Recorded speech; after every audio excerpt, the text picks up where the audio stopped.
Quaker names. Okay, I've got a list right here.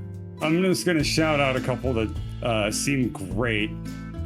We got Plant Fry. We got Barb B with a space between. So it's first name Barb, B. last name B. We got what the Hallelujah Fisher. We have this person's just named God Blessed.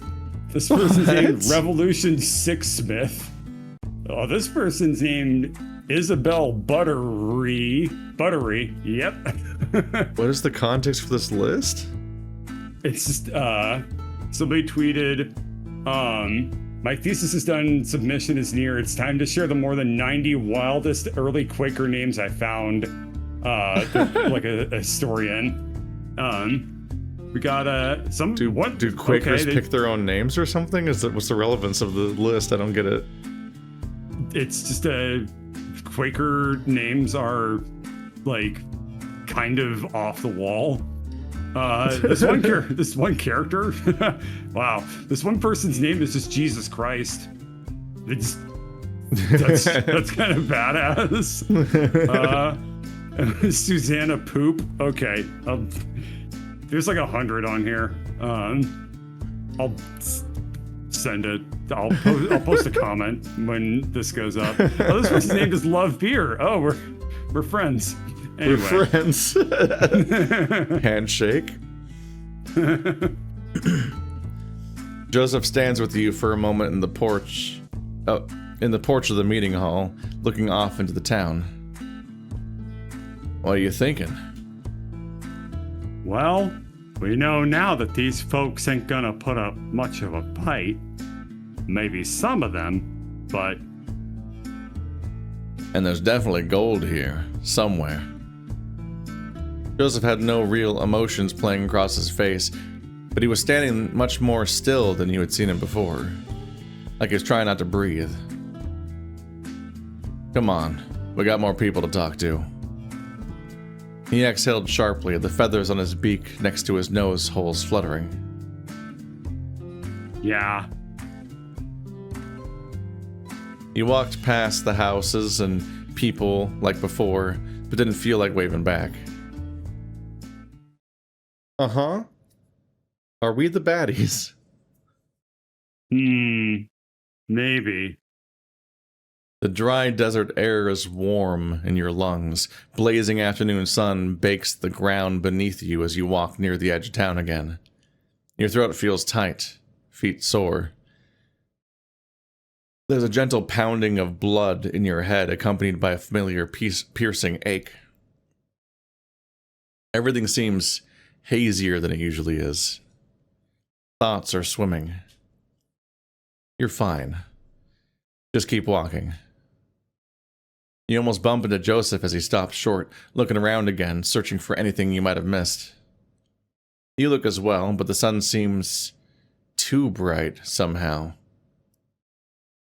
You look down at your feet to shield your eyes, staring at the tiny dunes of your footprints in the dust.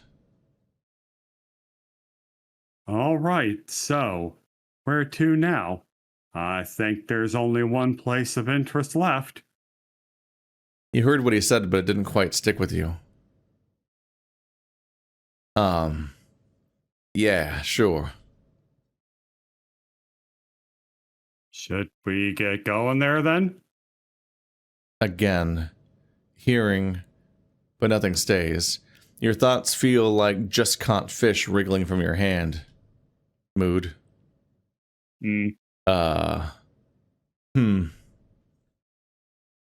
All right then, let's go. Let's head out, gang. Yeah, let's keep moving. Joseph starts walking away, and you follow. You try to follow. Your feet move, but they don't land where you want, and you stumble a little. Joseph looks around at you as you stand there, staring at your feet again.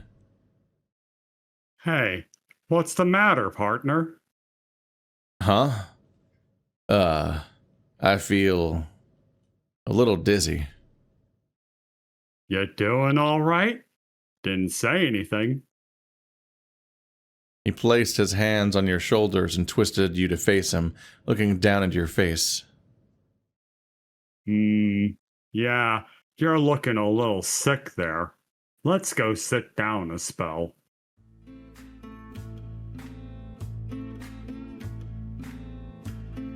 He started walking with the hand on your shoulder, guiding you over to a ledge with a shallow drop you could both sit on and hang your legs over. You felt better sitting down, more stable. You hear the rustle of Joseph unclipping something from the back of his belt, seeing him pull a round canteen between the two of you. When's the last time you had a real drink? Must be mighty thirsty if you're feeling that dizzy. Of course, how could you have forgotten? You've been riding and walking all day but haven't had a drop of anything since you set out. That's how you die here. Yeah. Although you weren't sure what Joseph had brought with him. What's that look for? You think I got liquor in here? Well, why don't you look her in here? He chuckled a little and unscrewed the cap, letting you smell it a moment before taking a long gulp. Just water, see? Get it down you before you collapse on me or something. Just collapse on top of me in a suggestive pose. What is this, a Joss Whedon directed thing? He sheepishly took the canteen from him and gave it a little wave in his direction as cheers. You tilt it to your dry mouth and take deep gulps for a few seconds, licking water drops hanging over the edge of your lips after. Bit warm for my liking. Can't beat cold water from a clean stream. But better than drying out like your mama's washing. You take another swig before handing it back to him. Thank you. Don't worry about it. Just pipe up next time. Almost hit the dirt just because you didn't say anything. I'm amused that he seems to have he almost has a bite taken out of him, but it's out of the back of the fur tuft that would stick out of his cheek. So you're like, what'd they bite?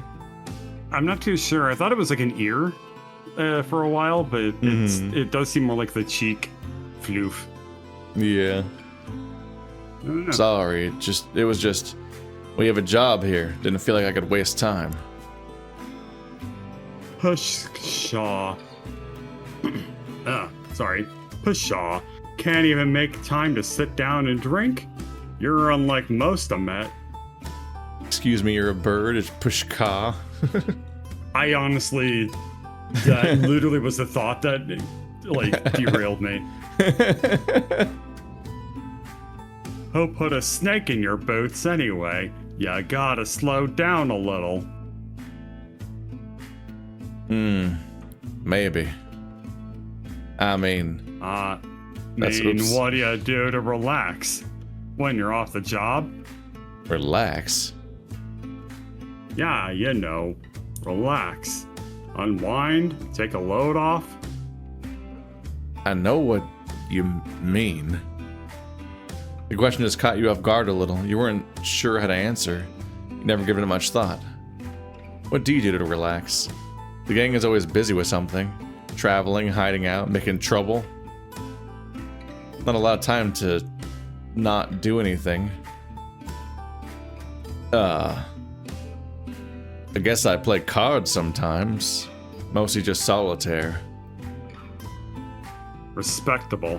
You win much? No.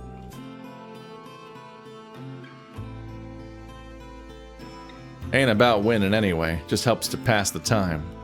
Sometimes solitaire's not even fair. Yeah, I'm curious what the win... Like, if, I feel like, the majority of solitaire games aren't winnable. Like, maybe I'm just really bad at it, but I feel like 50% of games, I'm just like, how could I have ever have won this? I think This the is order in which ridiculous. you take actions can affect the outcome, but it feels like there's a lot of games where you're just immediately roadblocked and there wasn't a way to do anything about it. Yep. It's mostly Yeah, playing I know. itself. Yeah. Yeah, I know what you mean. Me and the boys usually play some rounds of cards, sometimes betting. Although some of them are some real sore losers, sometimes it's easier just to let them win and avoid the issue. Poker is so obnoxiously complicated. Yeah, well, Texas Hold'em made it like 100 times worse. It doesn't help that there's so many versions of that, but it's also just like the way that turns work is so hard to like bring in. And Yeah.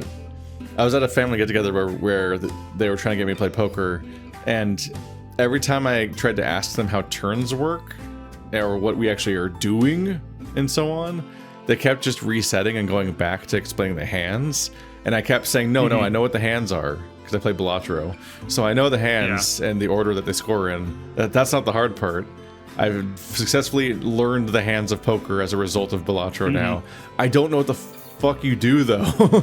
And they kept, every time I tried to ask them how to play, they kept going back to the hands, and I kept saying, no, I know the hands. What do I do? And they would explain they would explain the hands again. I'm like, fucking kill me. Are you talking about like the way that the betting rounds It's just work? like such a complicated process of like, obviously you get dealt the cards, but then there's like the process at which you choose whether or not to get another card or to like to commit like hit or raise and so on. And there's like a whole complicated ritual to how many times it goes around and what you do and don't say each time. And they kept changing which version of the game we were playing every round just to make it worse. And increasingly I'm just like, I don't know how to do a turn. I just know how to make a hand that's good or bad. But yeah, it was insane how bad they were explaining what you physically do moment to moment in the game. I feel like it's very easy to explain 80% of the rules of poker, but like the remaining 20%, like that's the part that also changes up constantly between different versions of it. And if you get any of those like 20% things wrong, like even a little bit, it like ruins the entire game. Like, there's a wide difference between like, oh, I thought that like two of a kind, that's called a pair. Three of a kind, like beat like a two pair or something like that. Like that just kind of makes you look like a dumb. But when it's like you bet in the wrong order and like derailed somebody else's bet, it can like devastate the entire game. And it's like, what the fuck? I don't know. Or I said the wrong word, and because I said the wrong word and then got flustered, that ruined everybody else's strategy. Shit like that is ridiculous. I don't get it. I just don't. I don't get it either. You gotta do what you do, which is win once and then never play again. I did win. All you need to do is just win one game of poker, come out of it with like $20, and then be like, okay, I'm never playing poker. I have defeated poker. I did win a couple times, but not necessarily the game. People are getting bored. So yeah, cool. The bets just kind of started getting fucky, and then it kind of just petered out. I drew a flush. Whoa. Ooh. You ready to read this? I don't remember. Oop. Yeah. I beat one of them at poker 5 times in a row, and I swear the rest of the week he was giving me the eyes. The eyes that are like, eh? Eh? No, the eyes that are like, eh. Found my hat full of knife holes one morning, too. But I think it was just to scare me. At least I hope it was. Or couldn't tell I wasn't wearing it at the time. I want this bird die. Yeah, old dumbass Knifey Joe, we called him. Which is confusing because my name's Joseph. Turns out I stabbed my own hat. You ever do a sleep stabbing? We'll find out tonight. He gave out a loud guffaw, the real and unrestrained kind that made you doubt a second if the canteen really was just water. He had a nice laugh, you thought. Someone actually enjoying themselves. Maybe it was just nice to hear a laugh that wasn't done at you. Oh. You a gambling man? I'm a rambling man. A flutter in your chest, at the end of your ribs, where the heart is. The normal location for it. Mm-hmm. Not really. Never had much to gamble in the first place. Always seemed like a waste.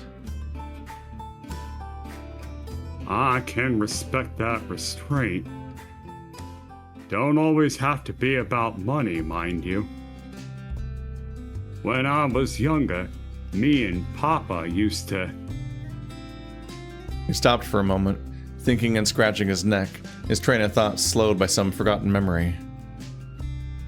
We used to play cards after dinner, and a lot of days when I came home, I'd bring pebbles from the river. I always liked how smooth and pretty they looked, all sorts of colors and shapes, all of them different. We kept them on the mantelpiece, and when we played cards, we'd bet with them. He always won, but it was too much fun for me to ever be mad. Think he did let me win though when I was betting big and was gonna lose one of the rocks I really liked. He always knew which ones were my favorite and never wanted to see me cry. I used that advantage to clean him out. Teach that geezer a lesson. One day I walked out of the house with a bag full of marbles and I never looked back.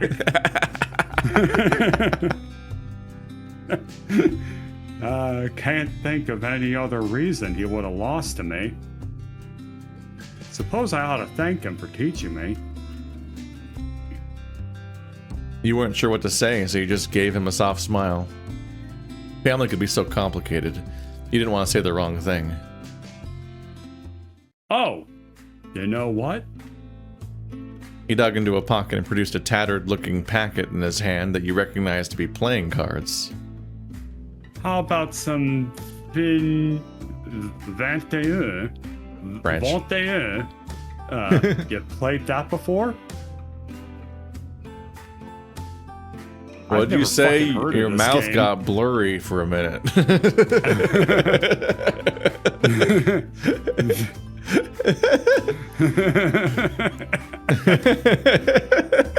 fuck is...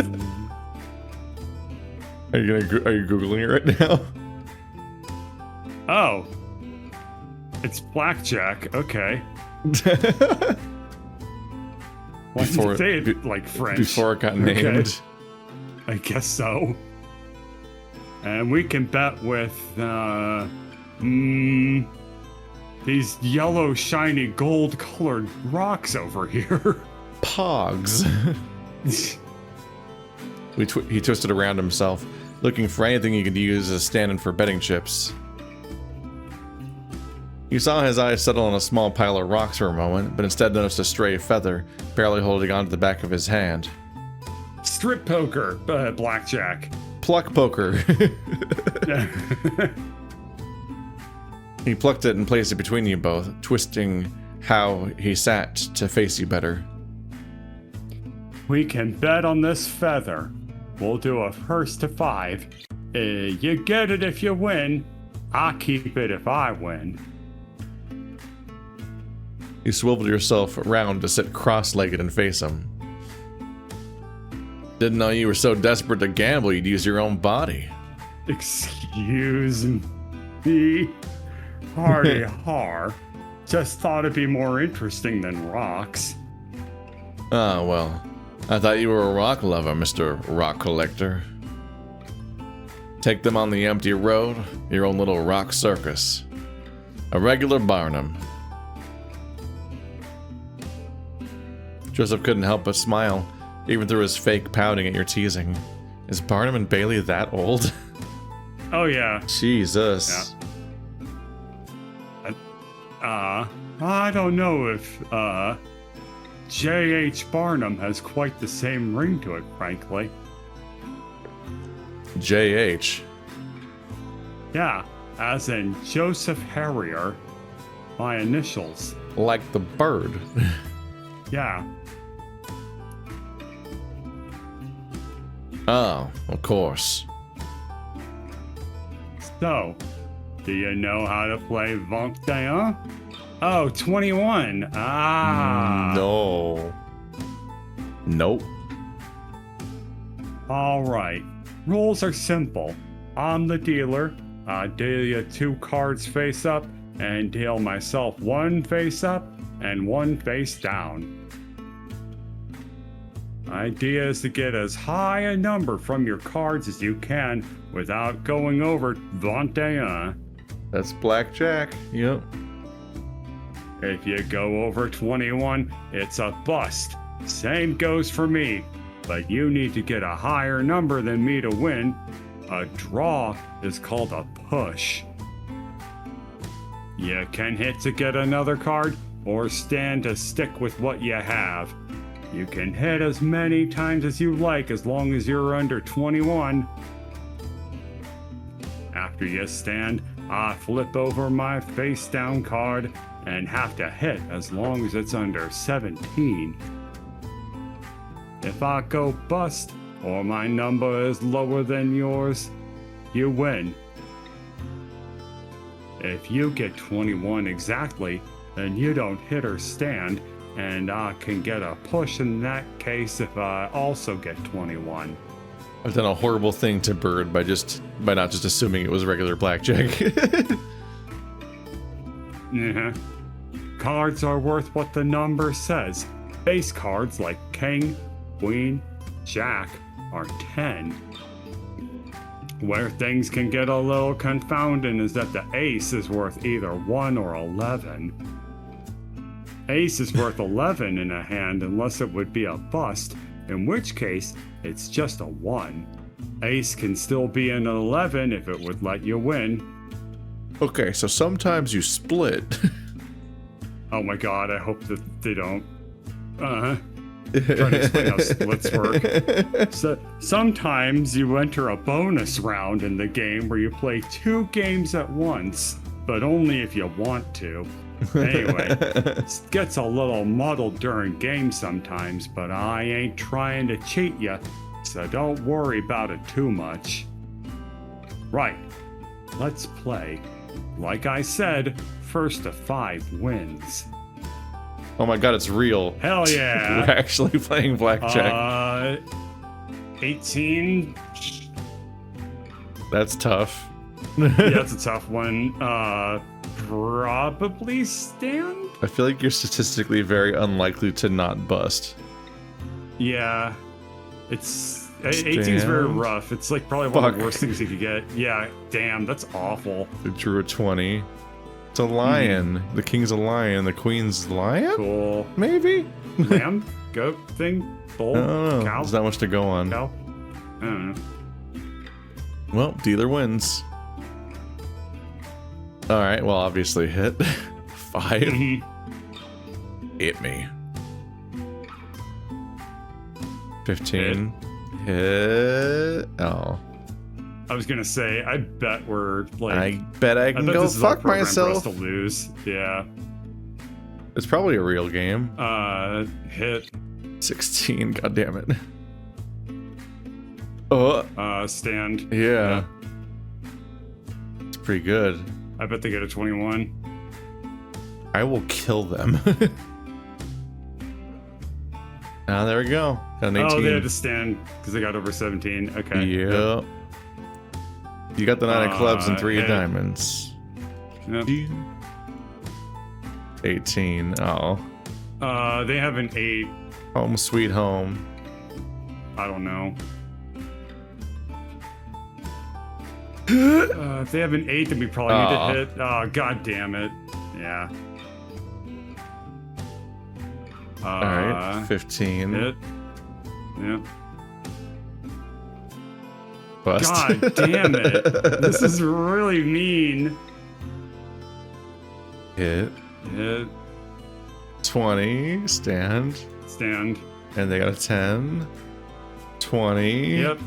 Push. No one wins. Kill you to death. Hit. 16. Son of a bitch. Sorry, bucko. House always wins, eh? I mean, it does feel like the dealer has an advantage in that context, in that we're not even checking what their hand is on the ones where we bust. Right. Ah, well. It's still a game of luck, end of the day. Well played, sir. And like all card games, it took longer to explain than to play. Really? He picked up the feather, but to your surprise, held it out to you. Here, take it. It's a scripted event. But you won. This game is a fixed point in all of the multiverse timelines. You must have the feather. Well, I don't have much use for a stray feather, do I? Got plenty of them anyway. You keep it. Senpai. You took the feather in your hand, twisting the smooth quill back and forth a couple times between your thumb and forefinger, which are fingers instead of feathers. It was thin and tapered, and the color of coffee. Thick, uneven stripes of cream white ran all along it from the middle. Thank you, Joseph. Don't mention it. You pocketed the feather carefully. We should probably, get back to it. Long as you're happy to and can stand steady, then I'm ready too. You swung yourself on your knees and stood up with a sprightly jump. Already, let's get a wiggle on. Yes, sir. It's time to initiate a wiggle off. Mm-hmm. Sheriff should know something, surely. Yes, sir. I doubt we're the only ones who've come looky-looing before. And Sheriff did say to come find him if we needed anything.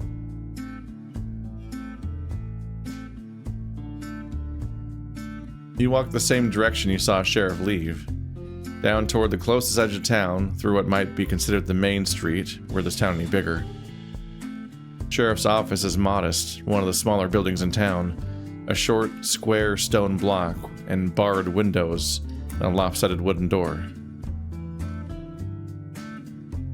As you get close to the squat building, Joseph slows down and raises an arm to your chest to slow you down as well. Okay, partner. What's the plan here?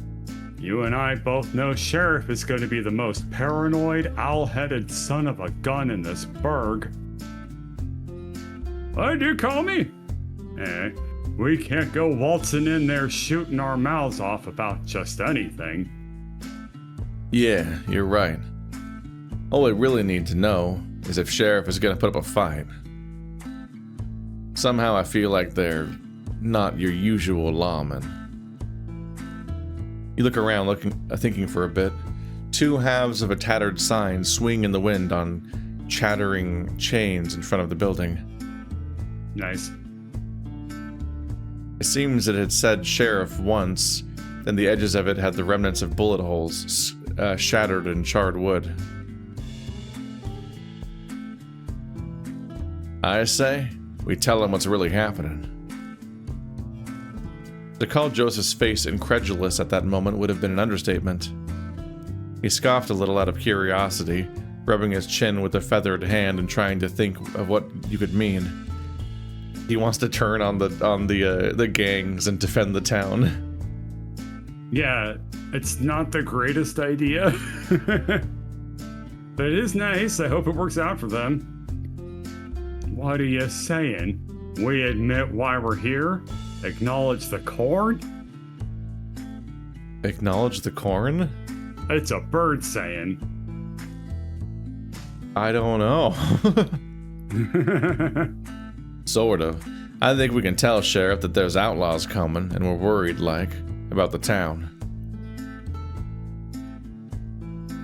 That's a dangerous play.